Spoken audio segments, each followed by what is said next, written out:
வணக்கம். நீங்கள் இணைந்திருப்பது முதல்வனின் பிரதான செய்திகளோடு. பிக்மி சாரதி கொலை வழக்கில் அதிர்ச்சி திருப்பம். குழந்தைகளை ஏந்திய பெண்களை இலக்கு. ராணுவ அதிகாரியின் மகன் கைது. இந்தியாவுக்கு ரகசியமாக பயணம் மேற்கொண்ட நாமல் சந்தித்த முக்கிய அரசியல் பிரமுகர்கள் யார் யார்?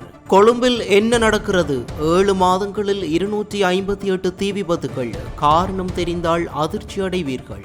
அரிசியில் அதிக லாபம் பார்க்க நினைத்த கடைக்கு 5 லட்சம் அபராதம். காலியில் நடந்த சம்பவம்.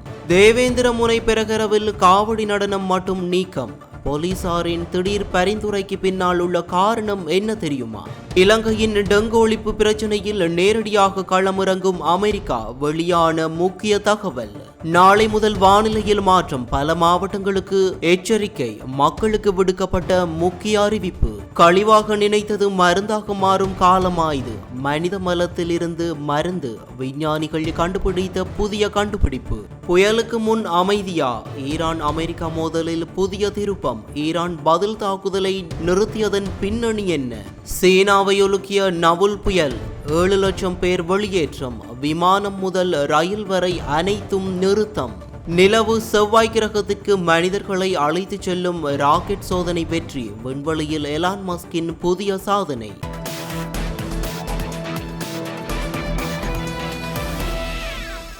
ஹோமகம கலகாகென பகுதியில் பிக்மி சாரதி ஒருவர் கழுத்தறுத்து கொலை செய்யப்பட்ட சம்பவம் தொடர்பான விசாரணையில் பல அதிர்ச்சி தகவல்கள் வெளியாகியுள்ளன. கடந்த ஜூலை 16ஆம் தேதி அதிகாலை ஹோமகம கலகாகேன பகுதியில் உள்ள கால்வாய் ஒன்றிலிருந்து வாடகை மோட்டார் சைக்கிள் சாரதி ஒருவரின் சடலம் மீட்கப்பட்டது. பின்னர் நடத்தப்பட்ட பிரேத பரிசோதனையில் அவரது கழுத்து அறுக்கப்பட்டு கொடூரமாக கொலை செய்யப்பட்டிருப்பது உறுதி செய்யப்பட்டது. கொலையின் பின்னர் உயிரிழந்தவரின் மோட்டார் சைக்கிள், தங்க சங்கிலி, கைபேசி மற்றும் பணப்பை ஆகியவற்றை கொள்ளை அடித்துவிட்டு குற்றவாளிகள் தப்பிச் சென்றிருந்தனர். இதையடுத்து ஹோமகம பகுதியில் தொடர்ச்சியாக இடம்பெற்ற ஆயுத கொள்ளை சம்பவங்களையும் இந்த கொலையையும் இணைத்து போலீசார் தீவிர விசாரணைகளை முன்னெடுத்தனர். சம்பவ இடத்திலிருந்து கண்காணிப்பு கேமரா பதிவுகளை ஆய்வு செய்த போது உயிரிழந்த பிக்மி மோட்டார் சைக்கிள் சாரதி மற்றொருவரை ஏற்றிச் செல்வது பதிவாகியிருந்தது. அந்த நபரை அடையாளம் கண்டு விசாரணை மேற்கொண்ட போதே அவரே சாரதியை கொலை செய்து கொள்ளையில் ஈடுபட்டவர் என்பதும் மற்றொருவர் அதற்கு உடந்தையாக இருந்ததும் தெரிய வந்தது. பின்னர் குற்றத்தில் தொடர்புடைய இருவரும் தந்தை மற்றும் மகன் என்பது உறுதி செய்யப்பட்டது. மேலும் விசாரணைகளில் கொலை நடந்த மறுநாளே அவர்கள் திருடப்பட்ட அதே மோட்டார் சைக்கிளில் மொரகஹேன பகுதிக்கு சென்று பெண்ணொருவரை கூறிய ஆயுதத்தால் மிரட்டி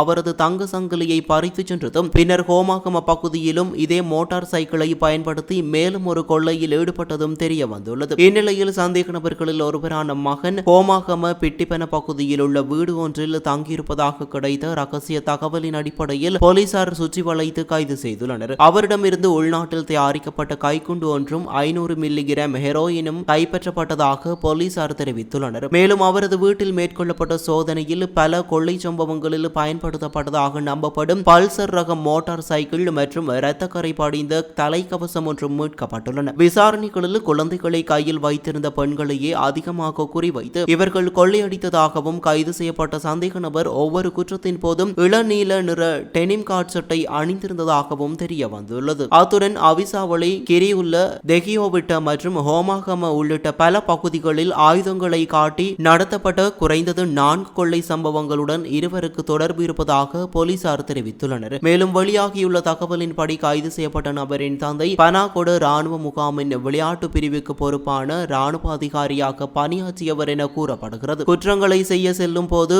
தனது ராணுவ அடையாள அட்டையை பயன்படுத்தி போலீஸ் சோதனை சாவடிகளை எந்த தடையுமின்றி கடந்துள்ளதாகவும் விசாரணைகளில் தெரிய வந்துள்ளது. கைது செய்யப்பட்ட சந்தேக நபர் நேற்று ஹோமகம பதில் நீதவான் முன்னிலையில் ஆஜர்படுத்தப்பட்டதை தொடர்ந்து அவரை 7 நாட்கள் தடுப்பு காவலில் வைத்து விசாரிக்க நீதிமன்றம் அனுமதி வழங்கியுள்ளது. இதேவேளை இந்த குற்றங்களின் பிரதான சந்தேக நபரான தந்தையை கைது செய்வதற்காக ஹோமகம தலைமையக போலீசாரின் குற்றப்பிரிவு தொடர்ந்து தீவிர விசாரணைகளை மேற்கொண்டு வருகிறது. நாடாளுமன்ற உறுப்பினர் நாமல் ராஜபக்ச அண்மையில் இந்தியாவுக்கு திடீர் மற்றும் ரகசியமான பயணம் பயணம் ஒன்றை மேற்கொண்டிருந்ததாக தகவல்கள் வெளியாகியுள்ளன. கடந்த செவ்வாய்க்கிழமை மேற்கொள்ளப்பட்ட இந்த பயணம் தொடர்பான தகவல்கள் நாமலுக்கு மிகவும் நெருக்கமான சிலரை தவிர வேறு எவருக்கும் தெரிவிக்கப்படவில்லை என கூறப்படுகிறது. இந்தியாவுக்கு சென்ற நாமல் ராஜபக்ச அந்நாட்டின் ஆளும் கட்சி மற்றும் எதிர்க்கட்சிகளை சேர்ந்த சில முக்கிய அரசியல் பிரமுகர்களை சந்தித்துள்ளதாக தகவல்கள் தெரிவிக்கின்றன. எனினும் அவர் சந்தித்த அரசியல்வாதிகள் யார் என்பது தொடர்பான முழுமையான விவரங்கள் இதுவரை வெளியாகவில்லை. இந்த சந்திப்புகள் தொடர்பான தகவல்கள் ரகசியமாக வைக்கப்பட்டுள்ளதாகவும் கூறப்படுகிறது. மேலும் நாமலுக்காக இந்தியாவில் விசேடமாக சைவ இரவு விருந்துபசாரம் ஒன்றும் ஏற்பாடு செய்யப்பட்டிருந்ததாக தகவல்கள் வெளியாகியுள்ளன. இந்தியாவில் ஒரு நாள் மட்டுமே தங்கியிருந்த நாமல் ராஜபக்ச மறுநாள் இரவு மீண்டும் இலங்கைக்கு திரும்பியுள்ளதாக தெரிவிக்கப்படுகிறது. அவரது இந்த திடீர் இந்திய பயணம் மற்றும் முக்கிய அரசியல் சந்திப்புகள் தொடர்பில் தற்போது அரசியல் வட்டாரங்களில் பல்வேறு எதிர்பார்ப்புகளும் கேள்விகளும் எழுந்துள்ளன. இந்த ஆண்டு ஜனவரி மாதம் முதல் இதுவரையான காலப்பகுதியில் கொழும்பு மற்றும் அதனை சூழவுள்ள புறநகர் பகுதிகளில் மட்டும் 258 தீ விபத்துகள் பதிவாகியுள்ளதாக தீயணைப்பு சேவை திணைக்களம் தெரிவித்துள்ளது. இந்த தீ விபத்துகளுடன் தொடர்புடைய மொத்த மீட்பு நடவடிக்கைகள் 17 இடம்பெற்றுள்ளதாகவும் அதிகாரிகள் குறிப்பிட்டுள்ளனர். கடந்த ஆண்டு முழுவதும் கொழும்பு மாவட்டத்தில் 382 தீ விபத்துகள் பதிவாகியிருந்ததுடன் அவற்றில் 46 மீட்பு நடவடிக்கைகள் மேற்கொள்ளப்பட்டிருந்தன. அதனுடன் ஒப்பிடுகையில் இந்த ஆண்டின் முதல் 7 மாதங்களிலேயே 258 தீ விபத்துகள் பதிவாகியிருப்பது கவலைக்கிடமான நிலையாக இருப்பதாக தீயணைப்பு சேவை திணைக்களம் சுட்டிக்காட்டியுள்ளது. மேலும் இந்த ஆண்டில் இதுவரை தீயணைப்பு சேவைக்கு 13 அவசர அழைப்புகள் கிடைத்துள்ளதாகவும் அவற்றில் மரங்கள் முறிந்து விழுதல், வீதி விபத்துகள், பாதை தடைகள் உள்ளிட்ட பல்வேறு மீட்பு பணிகளும் இடம்பெற்றுள்ளதாக தெரிவிக்கப்பட்டுள்ளது. வீடுகள் மற்றும் தொழில் நிறுவனங்களில் போதிய தீ பாதுகாப்பு வசதிகள் இல்லாமை, அவசர நிலை முன்னெச்சரிக்கை நடவடிக்கைகள் பின்பற்றப்படாமை, பாதுகாப்பற்ற மின்சார பயன்பாடு மற்றும் நிலவும் வறண்ட காலநிலை ஆகியவை தீ விபத்துகள் அதிகரிக்க காரணமாக இருப்பதாக ஆரம்பகட்ட விசாரணைகளில் தெரிய வந்துள்ளதாக தீயணைப்பு சேவை திணைக்களம் தெரிவித்துள்ளது. அரசாங்கம் நிர்ணயித்த அதிகபட்ச சில்லறை விலையை மீறி இறக்குமதி செய்யப்பட்ட கீரிப்பொன்னி அரிசியை அதிக விலைக்கு விற்பனை செய்த காலி அக்மிமென பகுதியில் உள்ள விற்பனை நிலையம் ஒன்றுக்கு 5 லட்சம் ரூபாய் அபராதம் விதிக்கப்பட்டுள்ளது. இறக்குமதி செய்யப்பட்ட கீரிப்பொன்னி அரிசியின் 1 கிலோகிராமுக்கான அதிகபட்ச சில்லறை விலை 255 ரூபாயாக நிர்ணயிக்கப்பட்டிருந்த நிலையில் அதனை 270 ரூபாய்க்கு விற்பனை செய்ததாக நுகர்வோர் விவகார அதிகார சபையின் காலி மாவட்ட புலனாய்வு அதிகாரிகள் கண்டறிந்தனர். கடந்த 17ஆம் தேதி மேற்கொள்ளப்பட்ட திடீர் சோதனையின் போது இந்த சட்டவிரோத விற்பனை அம்பலமானதை தொடர்ந்து சம்பந்தப்பட்ட விற்பனை நிலையத்திற்கு எதிராக காலி நீதவான் நீதிமன்றத்தில் வழக்கு தாக்கல் செய்யப்பட்டது. வழக்கு விசாரணையின் போது குறித்த நிறுவனம் குற்றத்தை ஒப்புக்கொண்டதை அடுத்து கடந்த ஜூலை 23ஆம் தேதி காலி நீதவான் நீதிமன்றம் அந்த நிறுவனத்திற்கு 5 லட்சம் ரூபாய் அபராதம் விதித்து உத்தரவிட்டுள்ளது. தேவேந்திரமுனை ஸ்ரீ உத்பலவர்ண மகா தேவாலயத்தில் எதிர்வரும் ஜூலை 28ஆம் தேதி நடைபெறவிருந்த பெரகர ஊர்வலத்தில் இடம்பெற இருந்த காவடி நடன அங்கத்தை நீக்குமாறு போலீசார் பரிந்துரைத்துள்ளனர். இந்த பரிந்துரையை போலீஸ் மாதிபர் பிரியந்த வீரசூரிய வழங்கியுள்ளதாகவும் அதனை மாத்தறை மாவட்ட செயலாளர் சந்தன திலகரத்ன நேற்று தேவாலயத்தின் பஸ்நாயக்க நிலைமைவுக்கு அறிவித்துள்ளதாகவும் தெரிவிக்கப்பட்டுள்ளது. தேவேந்திரமுனை தேவாலயத்தின் வருடாந்த பெரகரா விழா தற்போது நடைபெற்று வரும் நிலையில் காவடி நடன அங்கம் இடம்பெறும் ஊர்வலம் ஜூலை 28ஆம் தேதி நடத்தப்படவிருந்தது. இந்த நிகழ்வை முன்னிட்டு பாதுகாப்பு அமைச்சின் தேசிய புலனாய்வு தலைவர், தேசிய புலனாய்வு சேவை மற்றும் போலீஸ் விசேட பணியகம் ஆகியவற்றால் மேற்கொள்ளப்பட்ட புலனாய்வு மதிப்பீட்டில் நிகழ்ச்சி ஒருங்கிணைப்பாளர்களுக்கும் நடன கலைஞர்களுக்கும் இடையே முரண்பாடுகள் உருவாகும் சாத்தியம் இருப்பதாக தகவல்கள் கிடைத்துள்ளதாக கூறப்பட்டுள்ளது. அந்த புலனாய்வு அறிக்கைகளை அடிப்படையாக கொண்டு பாதுகாப்பு கருதி காவடி நடன அங்கத்தை இம்முறை பெரகரவில் இருந்து நீக்குமாறு போலீஸ் அதிபர் மாத்தறை மாவட்ட செயலாளருக்கு எழுத்து மூலம் பரிந்துரை செய்துள்ளார். அதனைத் தொடர்ந்து மாவட்ட செயலாளர் அந்த பரிந்துரையை தேவாலய நிர்வாகத்திற்கு அதிகாரப்பூர்வமாக அறிவித்துள்ளதாக தெரிவிக்கப்பட்டுள்ளது.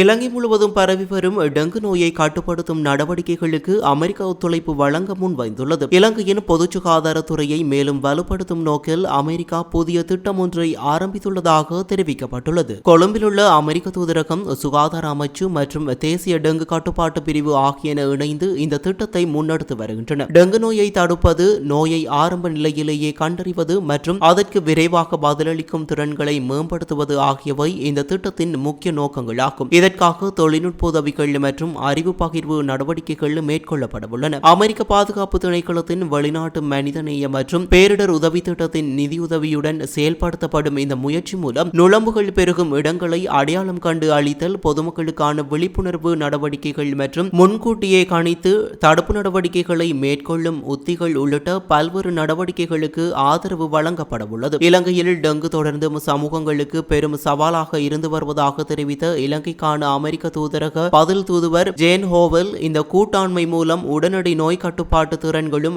நீண்டகால பொது சுகாதார கட்டமைப்புகளும் வலுப்படுத்தப்படும் என குறிப்பிட்டுள்ளார்.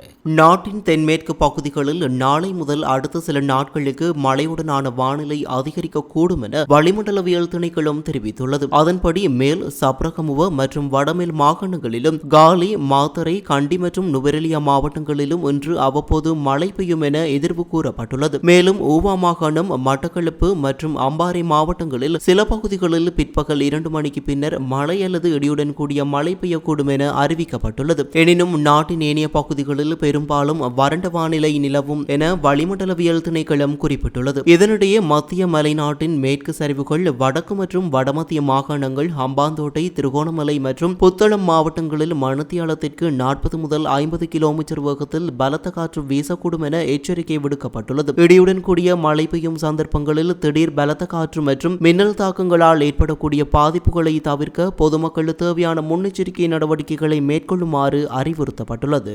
ஆன்டிபயோட்டிக் மருந்துகளுக்கு கட்டுப்படாத ஆபத்தான சூப்பர் பாக்டீரியா தொற்றுகளுக்கு எதிராக புதிய சிகிச்சை முறையாக மல நுண்ணுயிர் உரையுறைகள் பயன்படுத்தும் ஆய்வு இங்கிலாந்தில் முன்னெடுக்கப்பட்டு வருகிறது. இந்த சிகிச்சை முறையில் ஆரோக்கியமான நபர்களின் மலத்தில் காணப்படும் பயனுள்ள குடல் நுண்ணுயிர்கள் பிரித்தெடுக்கப்பட்டு சுத்திகரிக்கப்பட்டு உறைய வைக்கப்பட்டு பின்னர் மாத்திரை வடிவிலான உரையுறைகளாக தயாரிக்கப்படுகின்றன. இந்த உரையுறைகளை உட்கொள்வதன் மூலம் நோயாளிகளின் குடலில் உள்ள நுண்ணுயிர் சமநிலையை மீண்டும் சீரமைக்க முடியும் என ஆய்வாளர்கள் தெரிவிக்கின்றனர். குறிப்பாக ஆன்டிபயோட்டிக் மருந்துகளுக்கு எதிர்ப்பு திறன் பெற்ற ஆபத்தான பாக்டீரியாக்களின் வளர்ச்சியை கட்டுப்படுத்த இந்த சிகிச்சை உதவக்கூடும் என எதிர்பார்க்கப்படுகிறது. ஆரம்பகட்ட மருத்துவ ஆய்வுகளின் இந்த புதிய சிகிச்சை முறை சாதகமான முடிவுகளை வெளிப்படுத்தியுள்ளதாக தெரிவிக்கப்பட்டுள்ளது. எனினும் இதன் பாதுகாப்பு மற்றும் நீண்டகால செயல்திறனை உறுதி செய்வதற்காக மேலும் விரிவான மருத்துவ பரிசோதனைகள் மேற்கொள்ளப்பட வேண்டும் என ஆய்வாளர்கள் குறிப்பிட்டுள்ளனர். இந்த ஆய்வு வெற்றியடைந்தால்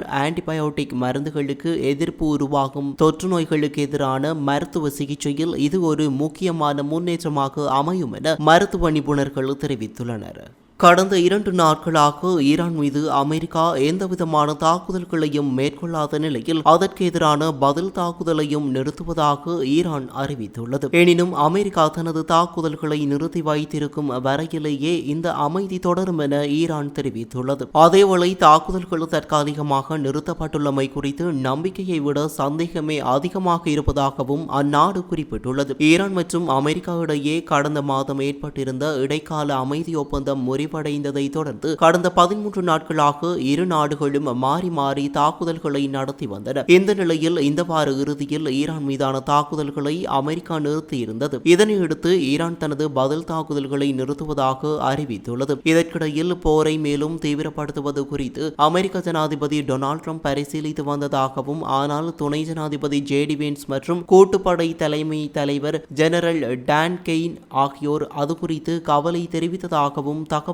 வெளியாகியுள்ளன. அதே நேரம் ஈரான் மீதான தாக்குதலை நிறுத்தியதற்கு அமெரிக்காவின் அதிகரித்து வரும் போர் செலவும் ஒரு காரணமாக இருக்கலாம் என கூறப்படுகிறது.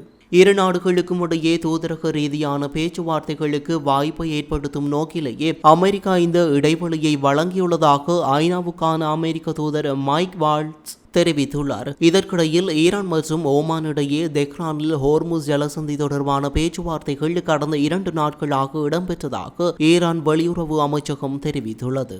சீனாவின் தெற்கு கடலோர பகுதிகளை தாக்கியுள்ள நவுல் புயல் காரணமாக அங்கு கடுமையான பாதிப்புகள் ஏற்பட்டுள்ளன. இதையடுத்து சீன தேசிய வானிலை மையம் மிக உயர்ந்த அபாய எச்சரிக்கையான சிவப்பு எச்சரிக்கையை வெளியிட்டுள்ளது. நடப்பு ஆண்டில் சீனாவை தாக்கிய 12வது புயலான நவுல் குவாங்டாங் மாகாணத்தின் கடலோர பகுதிகளை தீவிரமாக தாக்கும் என முன்னரே எச்சரிக்கப்பட்டிருந்தது. சீன தேசிய வானிலை மையத்தின் தகவலின்படி புயலின் மையம் குவாங்டாங் மாகாணத்தின் ஹொய்யோ நகருக்கு அருகிலுள்ள கடற்பகுதியில் நிலை நிலை கொண்டிருந்தது. இது மணிக்கு சுமார் 20 கிலோமீட்டர் வேகத்தில் வடமேற்கு திசையை நோக்கி நகர்ந்தது. புயலின் மைய பகுதியில் மணிக்கு 150 கிலோமீட்டருக்கும் அதிகமான வேகத்தில் பலத்த காற்று வீசியதாகவும் கரையை நெருங்கும் போது அதன் தீவிரம் அதிகரித்ததாகவும் தெரிவிக்கப்பட்டது. நவுல் புயல் குவாங்டாங் மாகாணத்தின் ஹுயோ பகுதியில் கரையை கடந்தது. இதன் காரணமாக பல பகுதிகளில் பலத்த காற்றுடன் கூடிய கனமழை பெய்ததுடன் வெள்ளப்பெருக்கும் ஏற்பட்டது. இந்த இயற்கை அனர்த்தத்தில் இதுவரை 10 பேர் உயிரிழந்துள்ளதாக தெரிவிக்கப்பட்டுள்ளது. புயலின் தாக்கத்தை முன்னிட்டு ஹாங்காங் நிர்வாகம் அவசர நடவடிக்கைகளை மேற்கொண்டதுடன்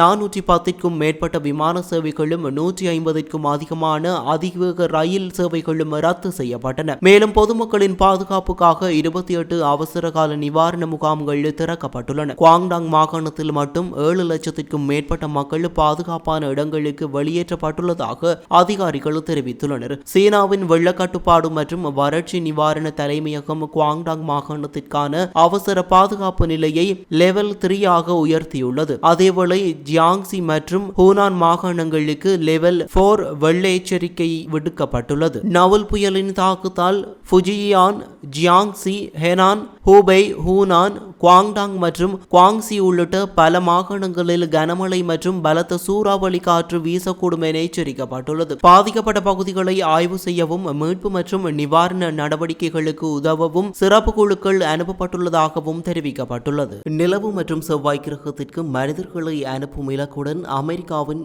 ஸ்பேஸ் எக்ஸ் நிறுவனம் உருவாக்கியுள்ள பிரம்மாண்டமான ஸ்டார்ஷிப் மெகா ராக்கெட்டின் 13வது சோதனை பயணம் வெற்றிகரமாக நிறைவடைந்துள்ளது. எலான் மஸ்கின் தலைமையிலான ஸ்பேஸ் எக்ஸ் நிறுவனம் உருவாக்கியுள்ள இந்த ராக்கெட் சுமார் 407 அடி உயரம் கொண்டது. இந்த ராக்கெட்டின் சோதனை ஓட்டம் அமெரிக்காவின் டெக்சாஸ் மாநிலத்தில் அமைந்துள்ள ஏவுதளத்தில் நடைபெற்றது. விண்ணிலேவப்பட்ட ஸ்டார்ஷிப் ராக்கெட் சுமார் 1 மணி நேர பயணத்திற்கு பின்னர் இந்திய பெருங்கடல் பகுதியில் பாதுகாப்பாக மென்மையாக தரையிறங்கியதாக ஸ்பேஸ் எக்ஸ் நிறுவனம் தெரிவித்துள்ளது. இது ஸ்டார்ஷிப் V3 வகை ராக்கெட்டின் 2வது சோதனை பயணமாகும். முன்னதாக கடந்த வாரம் இதே ராக்கெட்டை ஏவுவதற்கான முயற்சி மேற்கொள்ளப்பட்ட போது ஏவுதளத்திலேயே என்ஜின் கோளாறு ஏற்பட்டதால் அந்த முயற்சி கைவிடப்பட்டது. எனினும் தற்போது மேற்கொள்ளப்பட்ட சோதனை வெற்றியடைந்துள்ள நிலையில் எதிர்காலத்தில் மனிதர்களை நிலவு மற்றும் செவ்வாய் கிரகத்திற்கு அனுப்பும் ஸ்பேஸ் எக்ஸின் திட்டத்தில் இது முக்கியமான முன்னேற்றமாக பார்க்கப்படுகிறது.